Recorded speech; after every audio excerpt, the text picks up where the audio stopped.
thank our many co-sponsors who helped get the word out about this program.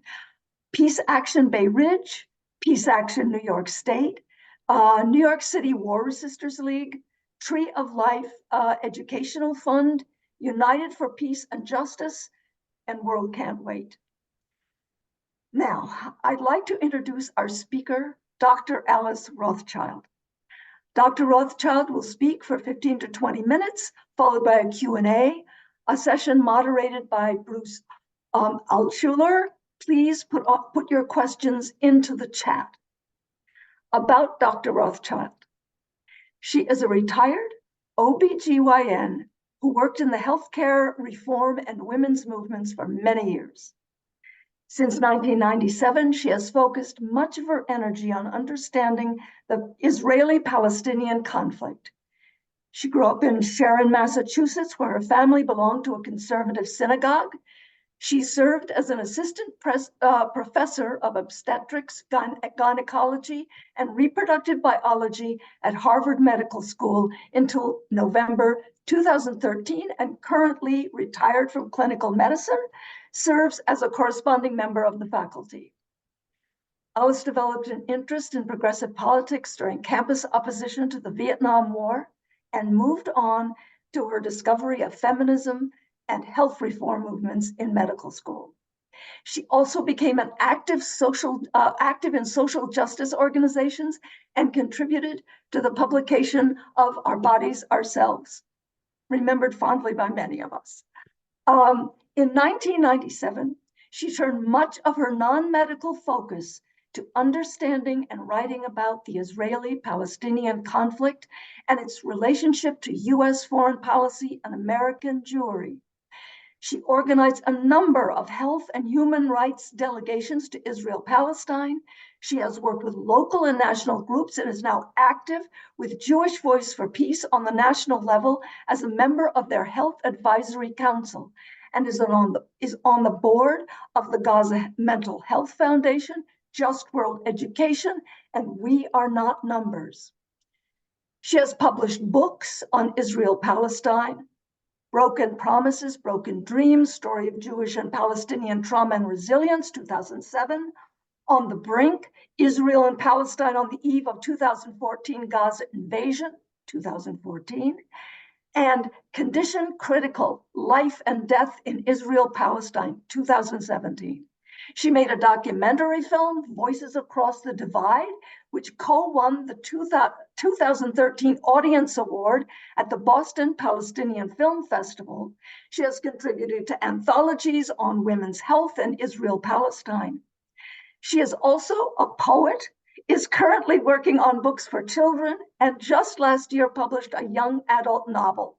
She blogs when inspired or particularly outraged by the state of the world. I am so honored to welcome Dr. Alice Rothchild. Well, thank you so much. And I just want to say that Charlotte was one of my first important mentors when I was a medical student, and I'm forever in gratitude. So I'm going to share my screen. Okay, here we go. See if I can make a full screen. Here we go. Okay. And I'm going to make this smaller. Okay, so I'm going to be talking about the health and human rights consequences of the war going on in Gaza.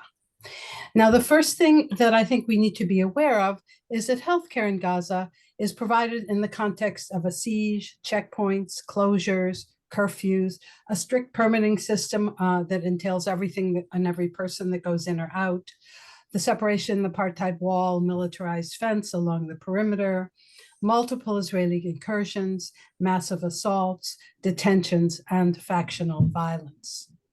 And I think if we're thinking about health and human rights, we need to think about some ethical questions. We need to think about the role of international law and collective civilian punishment.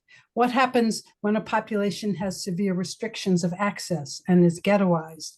What happens when there's a large amount of incarceration, especially of children, and then the whole issue of the proportionality in war?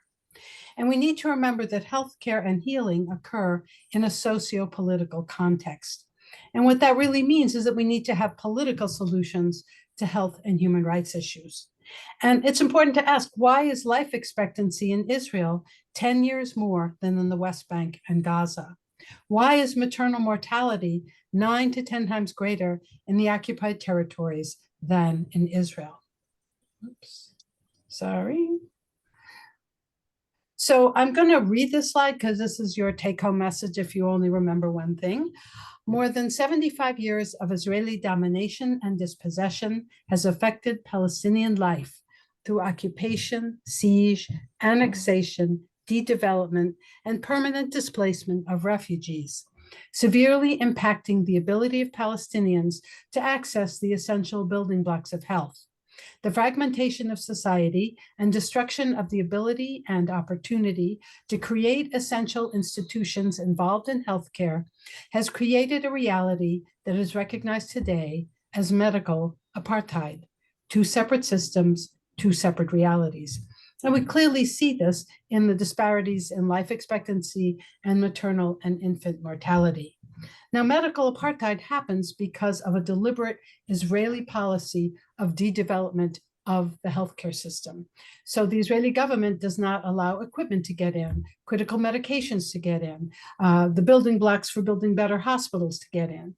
They have a severe permitting system. So if a patient needs high-level care in East Jerusalem or Israel or Jordan, they have to go through bureaucratic hoops to get the permit, which is not guaranteed and sometimes comes late. And as I said, there's a chronic lack of critical medications and equipment. Then there are the direct attacks on healthcare facilities, and the area has a high level of conflict-related trauma. Now, I'm going to speak about health in its broadest sense, the right to health. And this is a list that was developed by Physicians for Human Rights Israel, a group that I've worked with.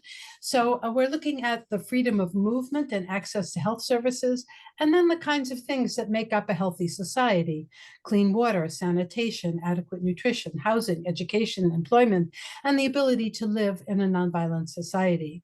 The picture on the right is a patient education pamphlet from the Palestinian Medical Relief Society. So along with pamphlets about taking your vitamins and breastfeeding your baby, this is a pamphlet on what to do if you're in labor and stuck at a checkpoint.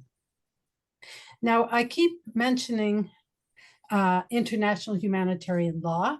This was codified in the 4 Geneva Conventions of 1949 that protected civilians in times of war and treated as war crimes the murder of civilians, torture, rape, and hostage taking. So these laws are part of international law, a body of rules that are governing relationships between different states. Now, over the years, there have been additional protocols and other agreements prohibiting, for instance, the use of certain weaponry or military tactics. And then in 2000, there was the protocol to the Convention on the Rights of the Child on the involvement of children in armed conflict. Now, if we look at healthcare in Palestine, it has been defined as fragmented and incoherent. We have the Ministry of Health, which was established in 1994 after the Oslo Accords, to set up a healthcare system and run it. Now, we also have the United Nations Relief and Works Agency, or UNRWA, which was set up in 1950 to develop a healthcare system as well as housing and education for the refugees from the 1948 war. So in Gaza, there are 8 very overcrowded refugee camps comprising 70% of the population, 23 in the West Bank, and then more in the remainder of the Arabic-speaking world. Then we have non-governmental organizations like the Palestinian Medical Relief Society and private providers. And overlaying this is the role of the Israeli government in active de-development. Now, as of this month, more than half of Gazans 2.3 million people are now sheltering in the Rafah area in the south. So they're living in tents, rickety shelters, and rubble with a desperate need for food, shelter, water, medicine.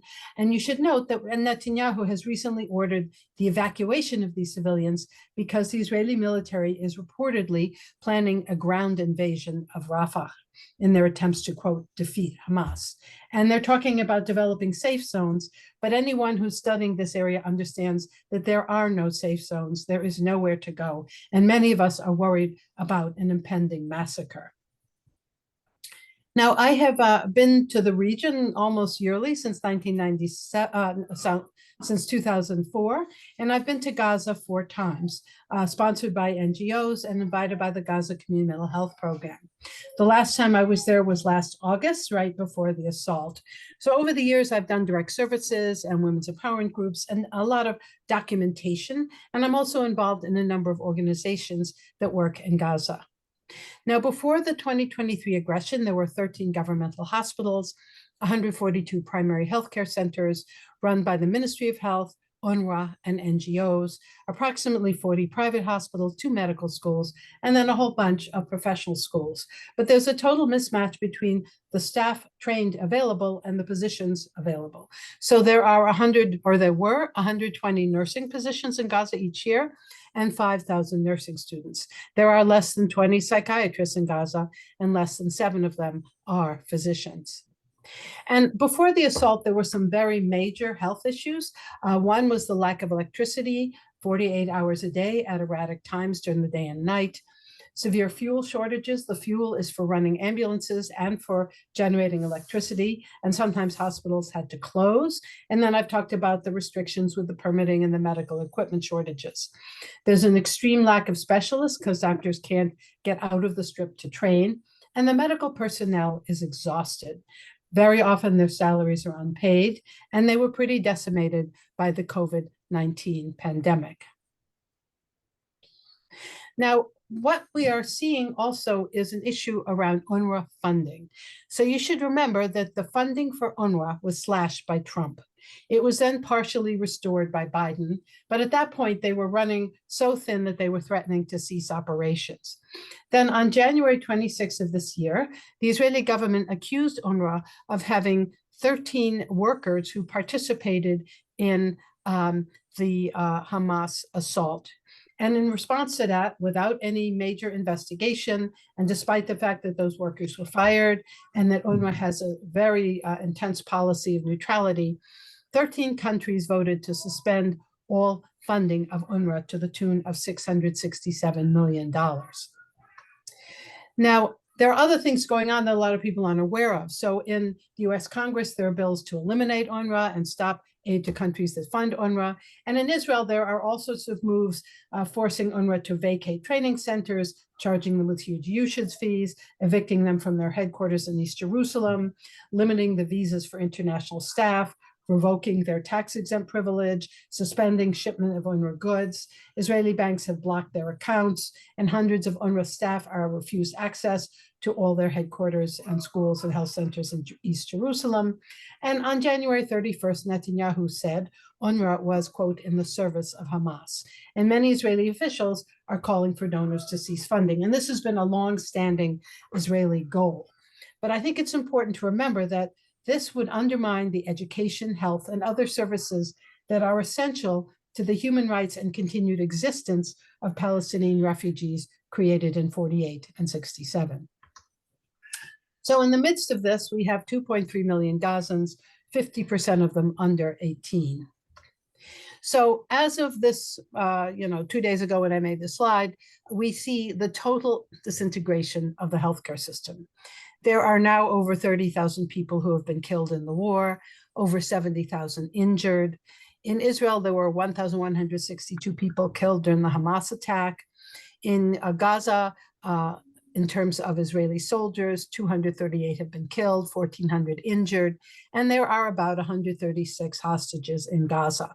If you look at the pattern of Israeli airstrikes, the Israelis have bombed homes, civilian gatherings, markets, houses of worship, bakeries, restaurants, banks, ATM machines, crowds of people waiting for food, hospitals, healthcare facilities, ambulances. There's a full electricity blackout and a severe lack of electricity. So at this point, 12 of the 36 hospitals are partially functional, the rest are not. And there's massive overcrowding because people run to the hospitals thinking it's going to be a safe place for shelter. And I just want to make it clear that according to international law, if a hospital is functioning as a hospital and is full of patients and people having surgery and women having babies, that it is against international law to bomb the hospital. We know that over 60% of the housing units are destroyed or damaged, and 75% of 1.7 million people are internally displaced in all sorts of horrific sheltering situations. There's a severe shortage of water and medicine, and the risk of famine and starvation. And this risk is not in the future. There are people that are currently starving. There are people that are having one meal every day or every other day and eating animal feed. And with all of this horror, there are increasing intercommunal tensions and increased gender-based violence. And we also estimate that there are 50 to 60,000 pregnant women. Now we see, looking at the Israeli attacks, a deliberate attack on healthcare. Hundreds of healthcare workers have been killed, 121 ambulances destroyed, 161 UN staff killed. So more than 2/3 of the hospitals and health centers are no longer functioning. There have been no medical permits to the West Bank or Israel. Clinicians are reporting major unusual burns on the dead and wounded, suggestive of white phosphorus, which is a weapon it's illegal to use it in urban areas. And women on top of this have almost no menstrual or hygiene products. Now we see that this obviously impacts the mental health of everyone. It's particularly true for children who have been documented as developing from their experiences convulsions, increasing bedwetting. Bedwetting has always been a chronic problem for kids in Gaza. Massive increase in aggressive behavior, nervousness, and refusal to leave their parents' sides. And UNICEF has now declared that Gaza is the most dangerous place in the world to be a child. At the Rafah and Kerem Shalom crossings, we have trucks carrying food, water, and medical supplies. There are hundreds of them, and they're intermittently let in small trickles. Once they get in, they are often mobbed by people who are starving. And if they get through that mob, then it's almost impossible to travel because everything is bombed out. There have been intermittent telecom blackouts. The universities, libraries, archives, museums largely have all been destroyed or damaged. Now we see, looking at agriculture, major damage to over 1/3 of all cropland, 1/5 of all greenhouses, almost 500 agricultural wells, and most of the agri-food infrastructure. The water, 95% contaminated, and the infrastructure to deal with this and to distribute it is destroyed. Most sewage pumping stations and all 5 wastewater treatment plants have been shut down. So now we see raw sewage continuously pumped into the Mediterranean Sea, where people are bathing, cleaning their clothes, and sometimes drinking the water. We see rising levels of things like chickenpox, scabies, lice, diarrhea, respiratory illnesses, hepatitis A, significantly on the increase, and over 6,000 people waiting for transfer for treatment abroad for high-level care. And there are over 10,000 cancer patients who are at risk for dying due to lack of medications. And we also see an increase in the denial of humanitarian missions by the Israeli government, particularly when it comes to the north, where the suffering is at its most extreme. We see Israeli protesters blocking aid trucks at the Kerem Shalom crossing. And also in the environment, there is a high risk of explosive ordnance and unexploded ordnance that needs to be cleared for people to be able to move around. And in the midst of this, Palestinian armed groups are continuing their indiscriminate rocket fire into Israel and fierce on-the-ground fighting. And then in the midst of all of this are the civilians, and many human rights groups and legal groups are now looking at this and saying it rises to the level of genocide and repeated war crimes. Now, I just want to mention something about pregnant women. There are about 5,500 births per month. I wrote an article about this. It was published in the New York Times, if you want to track it down. Most of these women have no prenatal care. Many of them are internally displaced, and most of them do not know where they will deliver. So there are about 180 women a day giving birth without adequate care. There are women who get to the hospital, sometimes dying on the way to the hospital. They get to the hospital.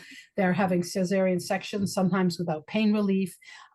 If a woman delivers in the hospital, she's usually discharged within hours of the delivery because there's such an onslaught of people coming in. And then she's discharged, to a tent or to an apartment with 30 other family members.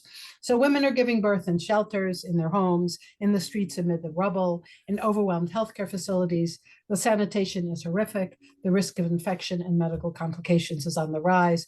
This woman just had a baby in Rafah in a tent. Now, I mentioned that there is a lack of food and clean water and problems with starvation and dehydration, and that's true of the general population. This is particularly problematic for pregnant women, breastfeeding women, and babies because they are incredibly vulnerable. So this situation impacts the health of the mother and the baby, as well as the mother's ability to bond and breastfeed. Now, a starving, dehydrated, stressed out woman is not going to be able to breastfeed well, so she needs formula. She has to have money to buy the formula. She gets the powder if she's lucky. Then she has to mix it with the water, which is contaminated with E. coli. So this is a compounding catastrophe. So we expect to see rising maternal deaths. We're already seeing rising fetal deaths. And there's a psychological toll that also has consequences on reproductive health. There's been a documented 300% rise in stress-induced miscarriages, and we expect to see rising congenital abnormalities, stillbirths, and premature births, having all this putting together a multi-generational impact. Oops. Now, as you may be aware, South Africa has lodged an 84-page complaint in the International Court of Justice accusing Israel of a pattern indicating genocidal intent.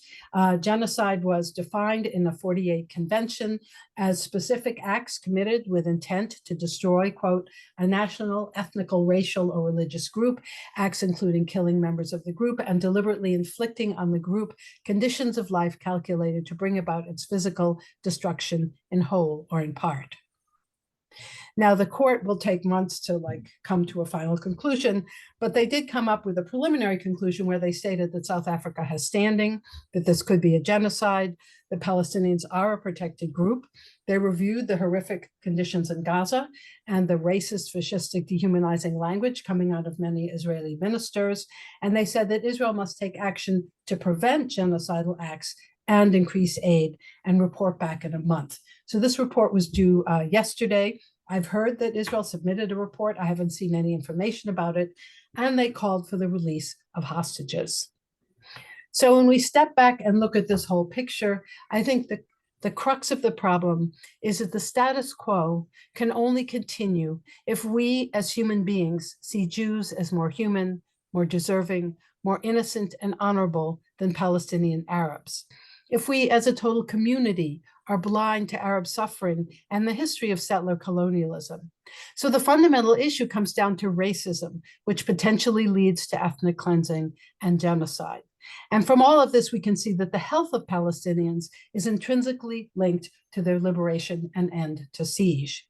Another crux of the problem is the behavior of the United States.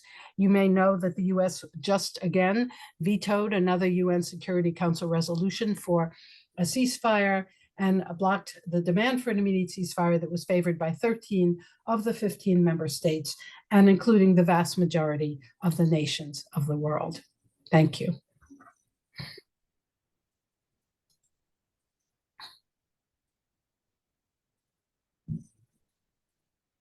So I think we're now going to do a Q&A. Yes, we are. I'm Bruce Olsher. I'm a co-vice chair of Brooklyn for Peace.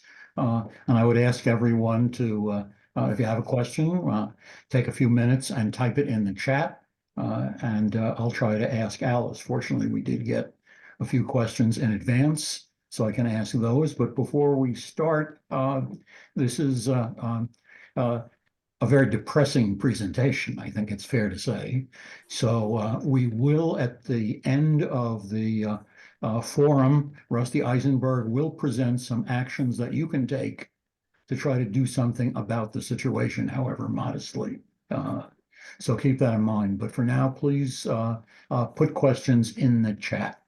First question we received in advance asked, what is the impact of the assault on Gaza on the healthcare system in the West Bank? So what's happening in the West Bank, people are calling it the Gazification of the West Bank. There has been a marked increase in settler violence, and Netanyahu and Smotrich and Ben-Gvir and all those kinds of right-wing folks have basically unleashed the settlers on Palestinians, particularly in Area C, which is the 65% of the West Bank that is totally controlled by Israel. So there is a huge amount of trauma and killing. I think there have been 400 people killed so far, destruction of homes, massive amounts of trauma happening in the West Bank. I haven't seen direct attacks on hospitals, but I could be wrong on that. But the population itself is suffering massively from injuries and death and home demolitions and displacement at a marked increase level from before October. And so what we see is that under the cover of war, the settlers and the Israeli government are really trying to seize as much land as they can get and drive Palestinians off that land. And the other thing that's happened is that there's a total closure.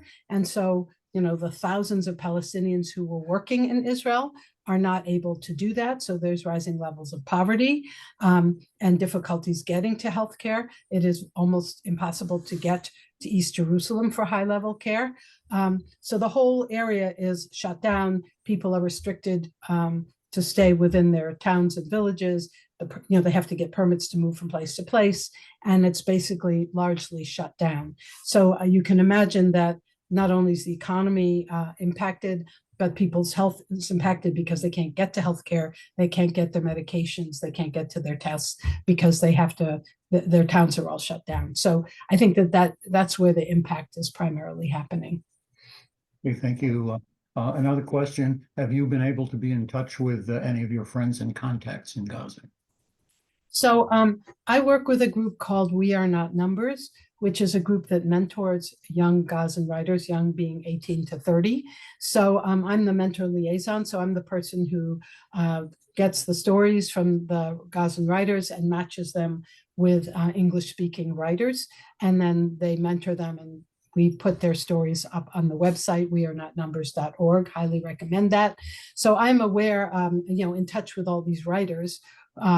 And some of them are dead, first of all. We've lost a number of writers. A lot of them are sheltering in the South in horrific conditions, usually without internet, without electricity, and barely able to write. So we're getting bits and pieces from them. There are some that are actually able to write essays about what's going on. Often they're writing them, on their phones or on WhatsApp. And then sometimes they're writing short messages whenever they get electricity, and then their mentor weaves it all together into an actual essay. But we are getting, I am seeing firsthand information. The other thing is that when I wrote my piece for the New York Times op-ed, I was able to interview 2 pregnant women. And I do know what's happened. I'm still in touch with the main woman in the story. She was pregnant when I was writing the op-ed with diabetes, without healthcare and without insulin. She was a dentist. Her husband was a doctor. They were middle-class people living in Gaza City with 1 child. And this pregnancy, she did ultimately, they did flee to the South. And I think they moved 5 times. And they were living in really horrific situation. She did end up with a C-section and had a healthy baby. At the age of 1 month, I learned that the baby has chronic diarrhea and hepatitis A and is dehydrated and sick. I haven't been able to hear from them since. The father did try to get the baby admitted to the hospital nearby in the South, and the baby wasn't sick enough to be admitted because so many people are so sick. So the chances of that baby surviving, I would say, are kind of dubious, because when you're 1 year old, it's not good to have hepatitis A and chronic diarrhea and dehydration. So that's the baby I know about. I have some other friends and colleagues that I've worked with, and I've had little bits of contact with them, and mostly it's really horrific. Many of my friends have lost 10, 20, 30, 40 family members. Many of them are living in tents. It's just horrifying. A lot of folks are trying to get out. And I don't know if you know about the getting out procedure. First of all, it's almost impossible to get out. You have to get on a list, and the list is controlled by Egypt. And there's a whole Egyptian security thing that goes on where you basically have to pay, quote, a bribe to the Egyptian security to get on the list. So paying the bribe doesn't actually mean you'll definitely get out. The bribe used to be, like when I was there in August, it was maybe $250, $300. I think it peaked at $10,000. This is per person. So if you're a typical Gazan and you have 6 siblings and a mother and a father and a grandfather and a grandmother, you can imagine how much money that is. And now I think it's down to 5,000 per adult and 2,500 for a kid. But I know people who've raised the money and still haven't gotten out. So it's very, very, very desperate. And getting out, you have a couple of days in Egypt. Egypt doesn't want you to stay there, and you have to have plans to go someplace else. And so it's just catastrophic. The one questioner asked, since you've probably spoken to members of Congress, what's your experience been when you share this information with them? Well, when you share this information with somebody like Taleb, she's very sympathetic. When I share the information with my congressman, who is Adam Smith, he talks about the 2-state solution and how he cares about Palestinians, but Israelis have the right to defend themselves. And he just is in this sort of circle of statements that he's been saying for a long time now. So I don't think that, for instance, my congressmen are making much of a dent. But I think that, there is an impact to having so much opposition to what the US is doing. But the Congress is a really slow place without a whole lot of brave people. I think that there's a tremendous amount of belief in the idea that Israel has, quote, the right to defend itself, even though you could raise issues about whether that's exactly what they're doing, which I wouldn't say that's what they're doing, and a tremendous amount of sympathy for the hostages, which is obviously appropriate.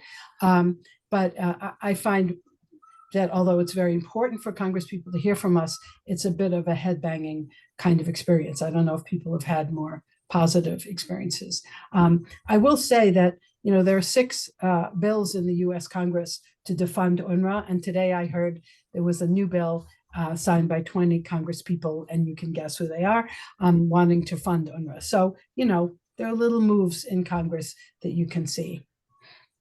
That does lead to another question, which is, what do you think we can do? So I think there are a lot of things we can do. The first thing is that we are all responsible for being educated. So you've got to go beyond mainstream media. I recommend people read Mondo Weiss, Electronic Intifada, Al Jazeera, listen to Democracy Now! If you do those things, you will know what's going on. And then it's critically important to talk to family, friends, the communities in which you live, and be brave about having those conversations. I think then it's really important to attend to what's going on in the media, to write a ton of letters to the editor when media gets it wrong, to use your social media accounts to spread the word about what the factual information is. And then it's really important to get out and protest and march and cause a fuss and, call your congressman every day and say, hello, it's me again. So many more people have died. There are 2 mothers dying every hour. There are 10 kids that lose 1 or 2 limbs every hour. This is not okay. As a physician, I would say that one of the things I am deeply appalled about is that the professional medical organizations, who were very happy to talk about Ukraine and make all sorts of political comments, have been utterly silent on this, except for the American Public Health Association. So I think all of us who belong to any kind of professional organization should be pushing our professional organizations to say something. And, it doesn't have to be wildly political. I mean, pediatricians could say it's not okay to kill 15,000 children. Obstetricians could say it's not okay that women don't have prenatal care. Orthopedic people could say it's not okay to be shooting at young men's lower extremities. That you could just make a medical statement that calls attention to the kind of behavior that's going on. And what we've had is complete silence. American Medical Association has absolutely refused to deal with this. So there are all sorts of ways like that, if you belong to some kind of professional organization, that you can nudge them to be braver. So that's, I think, the things to do. And we'll have a few other suggestions at the end of the program as well. The next question comes from a retired Iranian-American psychologist and peace activist who asks, besides brainwashing, what do you see as the psychocultural roots of Israeli extreme meanness? Well, I think first of all, to understand the sort of mood in Israel, before this all happened, the sort of progressive elements in Israel were out demonstrating, hundreds of thousands of people demonstrating over and over and over again against Netanyahu and against his what he called judicial reform, which was basically an attempt to muzzle the Supreme Court and pack things so that he could stay in power. Because you got to remember, Netanyahu has to stay in power to stay out of jail. So he's like really highly motivated. So that was going on. And the Israeli government had fed the Israeli population the false idea that they were safe, that you could just, quote, mow the lawn in Gaza, which is what they actually call it, every couple of years, smush them down back into the Stone Age. And then while they crawl back up and redo their institutions, we're fine. And if they get to a particular level, we'll smush them down again. And that was Israeli foreign policy as far as Gaza went. And the Israeli population bought that. And Netanyahu was very, very focused on seizing land in the West Bank. And so much of the military was in the West Bank, supporting the settlers, joining in with the settlers, doing their horrific things. And so the military bases were actually not staffed in the South. So then this, and the other crazy thing is that the Israeli surveillance system had the plans that Hamas laid out. It was a very detailed plans. And the other thing is, and they ignored them. And the other thing is, when I was in Gaza in August, I visited this guy who's the head of a human rights organization, and he has this fabulous olive grove that's right up against the eastern perimeter. It used to be that his family land went, for acres and acres beyond that, but this is what's left. And from his olive grove, I could see, he could look down at the bottom of the hill where the Hamas training center was. So you could actually watch Hamas people doing their practicing. And then right beyond that was the perimeter fence. And then there was an Israeli guard tower. So the Israeli military was actually watching Hamas prepare for this. And they completely dismissed it. Hamas couldn't do this. They don't have the personnel. They're completely inept, whatever their feelings were. So when Hamas actually broke through the fence and took over Erez checkpoint and did all this killing and hostage taking and all the really horrific things that they did, people were like completely blown away and traumatized. And they were traumatized partly because some of their loved ones were kidnapped or killed or injured and all of that kind of stuff. But they were also traumatized because they realized they'd been fed a lie. And so all of these reservists who had said, we're not going to join the reserves, we're not going to fight, we're against Netanyahu, as soon as the attack happened, everybody rushed to be patriotic and rushed to defend the country. So that often happens in a time of attack. I mean, if you think about 9/11 here and the mood of the country and the sort of hatred of Arabs and all the crazy stuff that went on here, and then, we run off and attack various countries that were not the right thing to do. That's kind of what's going on in Israel, except it's a small place and everything is up close and personal. And, there's also the problem that there is attacks from the north, from Hezbollah, and Israel is bombing Lebanon. And so the communities along the northern border have been evacuated. So there are all these displaced people in Israel. So there's a huge amount of trauma amongst Israeli Jews and amongst Israeli Palestinians as well, because some of them got caught up in this.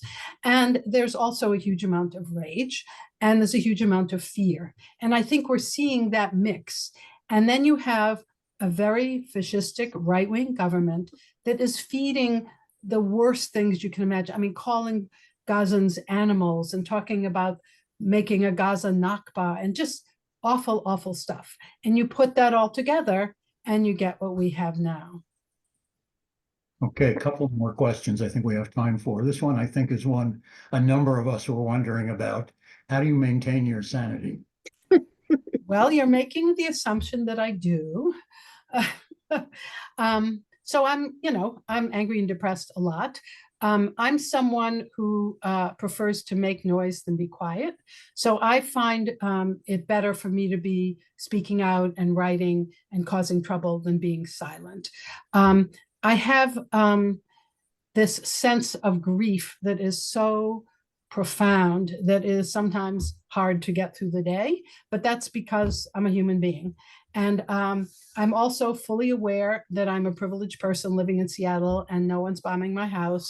And, I have enough food to eat and I've got 2 fabulous grandchildren and I can hike in the mountains. I have my escape ways and that's a great privilege. So, it's a juggle, it's a balance. And, I'm not going to pretend that I figured out the balance, but I certainly feel better doing than just being passive. And I also feel that our country is funding this. We're about to give Israel, if the Republicans can get their act together, kabillions more dollars to drop more bombs on Gaza. So we are infinitely complicit. And then I have this state that says that it speaks for the Jewish people, even though it doesn't. And so I feel incredibly responsible for everything that's going on. And I feel like for those 2 reasons alone, this is something I can't put down. And also, I've been to the region. I have friends. I have colleagues. I've been to these hospitals. I've worked with human rights activists. I've interviewed fishermen who've been shot at by Israeli gunships. I've talked with women who have a garden that gets shot up by Israeli soldiers. This is not theoretical for me. And so it's very powerful to be involved in it. Okay, this last one is, I think, a very appropriate final question, although it's an impossible one. Go ahead. What does Alice think is the end game for Israel? Well, Alice is not sure what the end game for Israel is. There are several, I think there's a lot of conflict within the Israeli government. I do think that when the Israeli forces went into Gaza, they didn't have an end game, that they were like doing reaction. And I think there are forces within the Israeli government that want to depopulate Gaza. They want Gazans to be living in the Sinai in big tent camps. And, Egypt was like, no, no, no. And now they're building a big camp for Gazans. It's not big enough to bring all of Gaza into the Sinai, but just this alone is really frightening. And Egypt is also being offered financial and military stuff as incentives. Come on, just a few Gazans will just, a couple of 100,000 kind of thing. So one theory for me is that the Israeli government wants to depopulate Gaza and have Jewish settlers move in and just call the whole thing over. The other thing might be that they're going to let Gazans exist in the south, but not in the north. And I've also heard that as a possible thing. And the other thing is that at some point, the Israeli government will say, we won, and then they'll go home and they'll have a strict siege and we'll go back to like plan B, And the thing that's crazy about that is that you can't win by defeating Hamas. Hamas is a liberation movement. It's not monolithic. It has a long and complicated history. They came into power not to destroy the Israeli state. They came into power advertising themselves as clean government after the corruption of the Palestinian Authority. And then, we know the rest of the history from there. They have a huge number of social service agencies and orphanages and universities and all sorts of that kind of good Muslim stuff. And they have a militant wing. And so you can't defeat that. So the people in Gaza that I talked with didn't like Hamas one bit. But when Hamas, pokes their finger into the Israeli eye, they are thrilled because no one's doing that. So I don't know what's going to happen in terms of how Israel's going to play this. I don't see any particularly good outcomes right now. And the other thing that's very clear, I don't know if you're aware, but the Palestinian Authority, the cabinet just resigned and the prime minister resigned. And clearly there's this pressure to, quote, clean up the PA, and then maybe we'll give them Hamas, which they need like a hole in the head. And this is a really terrible idea because the PA, the Palestinian Authority, was created to be a collaborator with Israel, to do Israel's dirty work. So the PA spends more money on weaponry and military to protect the settlers than on health and education. So it's going to take a lot more than changing the cabinet to clean up the PA. And, this is a settler colonial state. So if you don't deal with that power dynamic, you're just continuing the issues that we currently have. And I'm sure that Gazans do not want to be led by somebody that is acceptable and chosen by the Israeli government, because then that's just another collaborative kind of leadership that's going to do Israel's bidding and won't be good for Gaza. I mean, Gazans need to have the power to govern themselves. They need to have, first of all, a ceasefire. They need to return the hostages. They need to have the ability to have self-determination. And, this is where if we got in that direction, there's a possibility that this catastrophe could end. Okay, thank you very much, Alice. I hope we can give her a round of silent applause, since most of us are muted, for an extremely informative talk. So thanks very much. And next, I'm going to turn it over to Greg Calvin of our board, who's got a few words. And then after he's done, Rusty Eisenberg will give you some actions that you can take to try to do something. Thank you very much. Thank you. Hello, everyone. If you can hear me, we hope you have learned much from this forum, and thank you so much for joining. And a very big thank you to our speaker, Alice Rothchild, and to our volunteer co-presenters, Laura and Bruce.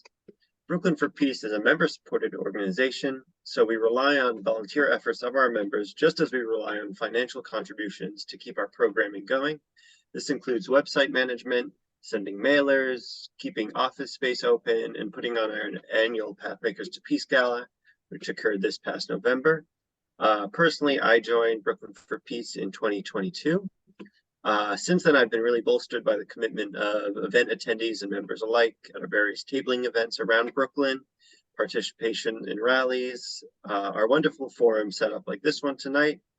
The financial contributions I've made have been paid many times over in the experiences I've gained as a member, and I encourage others to donate to join me in this experience.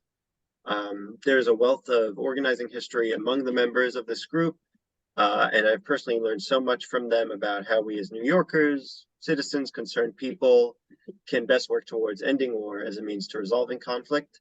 Brooklyn for Peace is in its 40th year, and we'd love to continue for many, many years to come. So anything you can donate is much appreciated.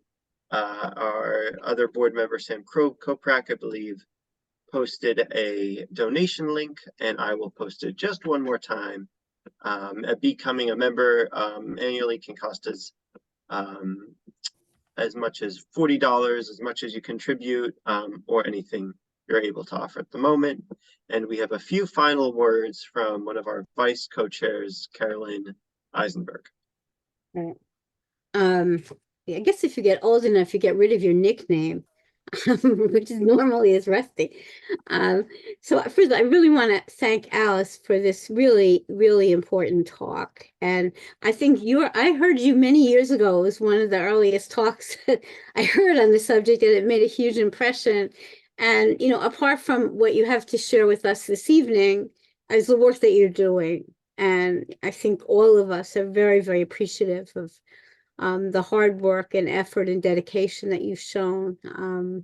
And there's not so many bright spots now, but you're a bright spot, as there are other folks working for human rights. So what can we do? Because this is the part where I get to say how we're going to win. You can't say that. There's a lot to do.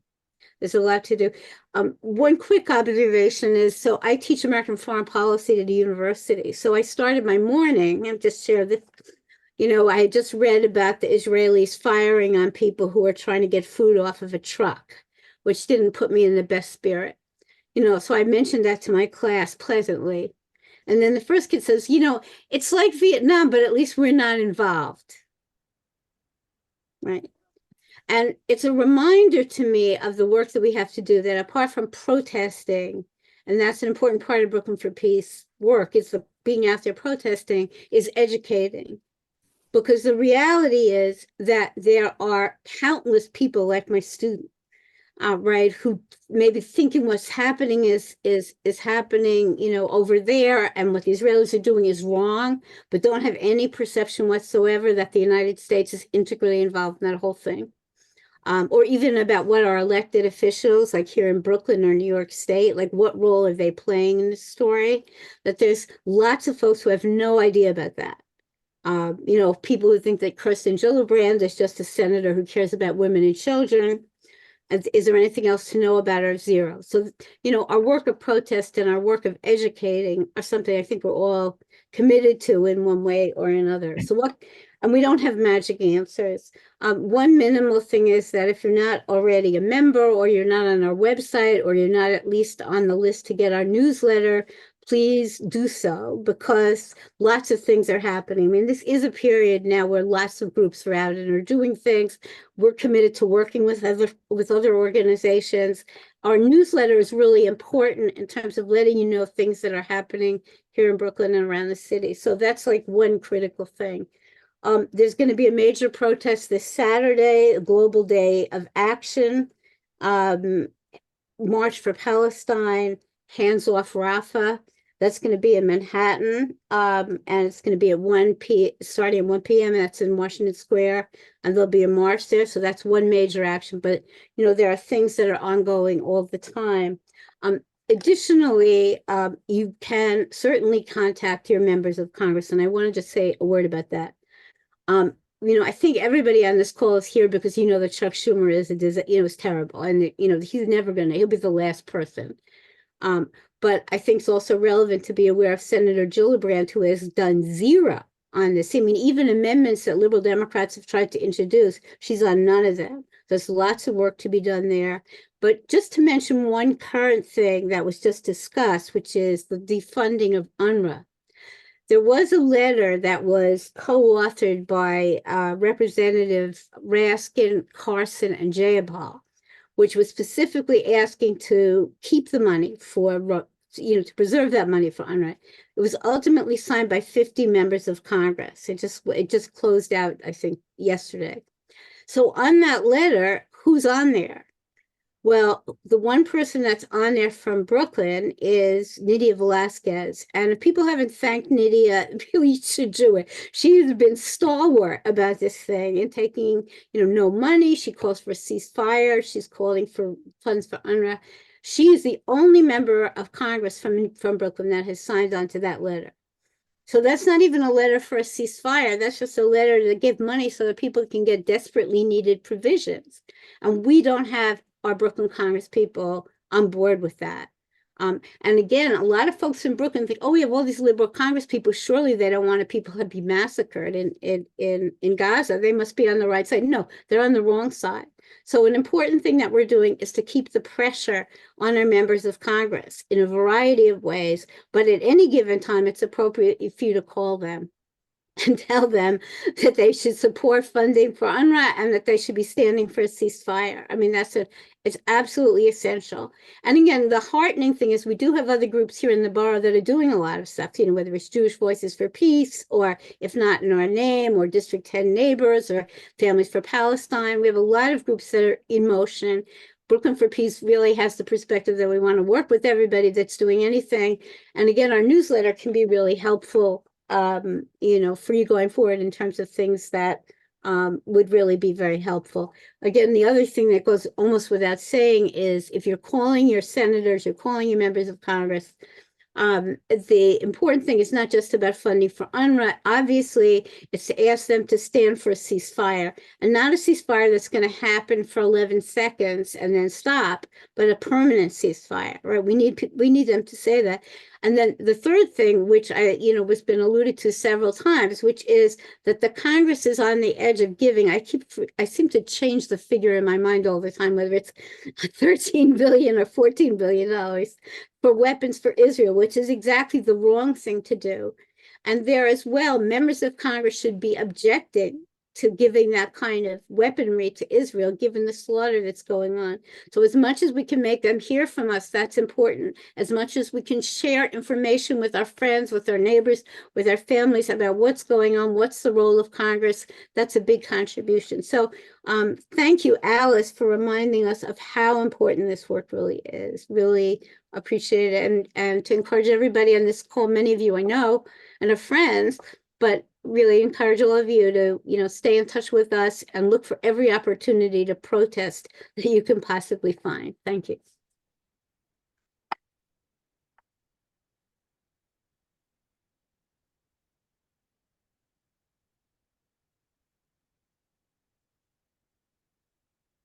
Now, am I getting the last words? Everybody wants me to talk for another 5 minutes. But again, I think all of us want to give a round of applause to Alice. Your stuff is really inspirational to listen to.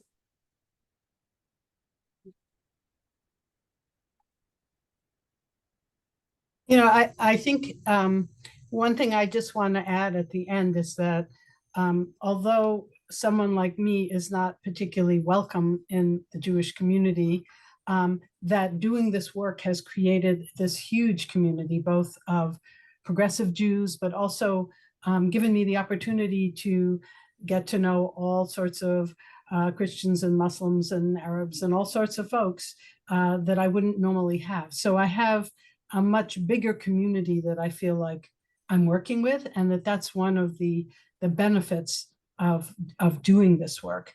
And also, once you get into this, you realize that this is a global movement. And, so much of the assaults on Gaza and on Palestine have been kind of invisible, under the radar. And now, particularly with social media and with sort of increasing awareness about settler colonialism and racism and all those kinds of things, this is not happening in the dark. And I think that that's going to really change how ultimately this will come out. But there is a tremendous amount of work to do.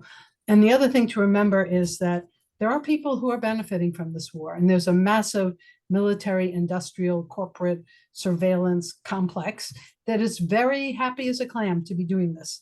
And they're making billions of dollars, and they're salivating at the money they're going to give Egypt when Egypt takes Gazans, and the money they're going to give and the weaponry they're going to give to Saudi Arabia when Saudi Arabia agrees to recognize Israel. Well, this is sort of infiltrating into the Middle East. And so we have to remember that we need to pay attention to those very dangerous industries that are doing very well and love war and love us to do this more and bomb more people. And so that's another aspect of the protesting we need to do.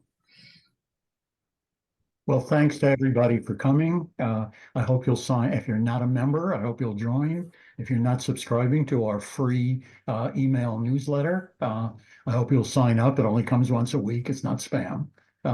So thank you again. And again, a final round of applause for Alice, and good night all.